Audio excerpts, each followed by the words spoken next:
jour. Merci beaucoup. La parole est à Madame Caroline Yadan pour le groupe Renaissance. Merci Madame la Présidente. Cette question s'adresse à Madame la Ministre Bérangère Couillard, ministre de l'Égalité entre les femmes et les hommes. 52 jours déjà se sont écoulés depuis ce samedi sanglant au cours duquel s'est ouvert un gouffre abyssal dans lequel a été aspirée notre humanité. Un gouffre fait de sang, de tortures, de mutilations et de larmes. Une violence absolue commise au nom de Allahu Akbar par des monstres armés de couteaux et dépourvus de cœur. Le 7 octobre dernier, des terroristes islamistes du Hamas, biberonnés à la haine des Juifs, ont pénétré le territoire souverain d'Israël pour commettre de telles atrocités qu'un esprit humain a du mal à le concevoir. Si cette passion exterminatrice a visé indifféremment des hommes, des personnes âgées, des adolescents, des enfants, des bébés, elle a aussi ciblé spécifiquement des femmes. Les associations féministes adeptes des MeToo, de l'écriture inclusive et des honte croix auraient dû condamner avec force les viols acharnés, les femmes enceintes et ventrées, la nudité carbonisée, les adolescentes exhibées comme autant de macabres trophées. Il n'en a pourtant rien été. Les nouvelles féministes intersectionnelles se sont tues. Elles ont balayé d'un revers de main les victimes de ces abominations sous le prétexte évident de leur origine israélienne et juive. Elles ont effacé la douleur de ces femmes suppliciées, parfois même en idolâtrant la violence de leurs bourreaux, devenus soudainement des résistants.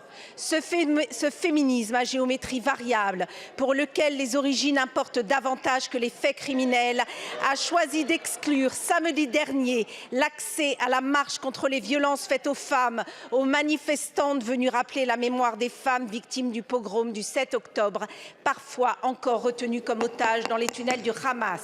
Quand on combat les violences faites aux femmes, on les combat partout et tout le temps. Madame la ministre, que comptez-vous faire pour garantir que les subventions de l'État ne puissent profiter qu'à des associations? La parole est à Madame Bérangère Couillard, ministre en charge de l'égalité entre les femmes et les hommes et de la lutte contre les discriminations.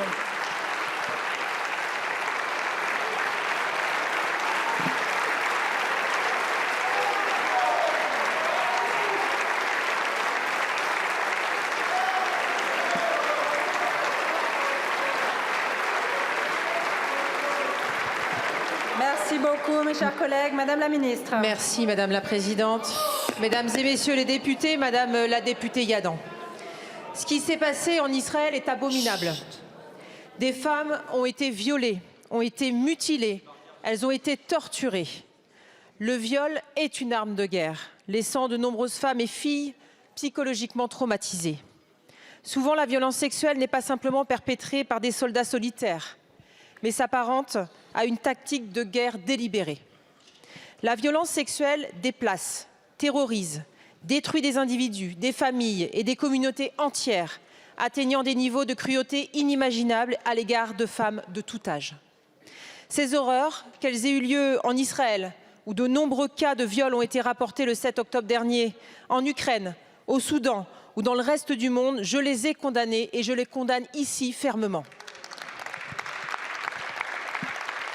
Vous évoquez, Madame la députée, tout particulièrement la manifestation du 25 novembre. Pourquoi a-t-elle été créée? Pour lutter contre les violences faites aux femmes. C'est un combat qui est universel. Et je dénonce de nouveau ici l'instrumentalisation qui en a été faite. Madame la députée, on ne trie pas les violences en fonction des conflits, des individus ou des nationalités. Je m'oppose fermement à toute forme de récupération. C'est là que la diplomatie féministe a toute son importance. Tous les conflits rappellent la nécessité de la mise en œuvre de l'agenda Femmes, Paix, Sécurité. Il reconnaît que la participation des femmes aux mécanismes de résolution des crises et de stabilisation est indispensable et a un impact positif sur la paix. 104 États membres des Nations Unies ont déjà adopté ce plan d'action.